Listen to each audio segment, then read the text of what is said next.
So ngayon, isi-share ko sa inyo isang legit earning app na hindi ka na mag-aantay ng ilang araw o oras para makapag-withdraw dahil isang minuto lang ay dadating agad sa wallet mo ang iyong na-withdraw. Ito po ay ang RP Rewards kung saan magsasagot ka lamang ng mga survey at maglalaro ng game. Meron din ditong Scratch It at makakatanggap ka ng 499 points kapag nag-download ka sa link na ilalagay ko sa comment section.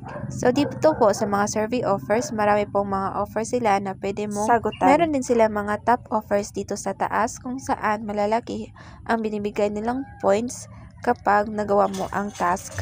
Dito naman sa Play Now, dito ninyo makikita ang mga available apps na pwede nyo i-download at laruin para makakuha ng points. Dito sa active natin makikita ang mga apps na ating na-download at kapag i-click natin ang more, makikita natin ang mga task na natapos na at ang mga points na nakuha natin sa paglalaro. So yun lamang ang gagawin at kapag gusto mo ng extra points, i-download mo na ang app na ilalagay ko sa comment section.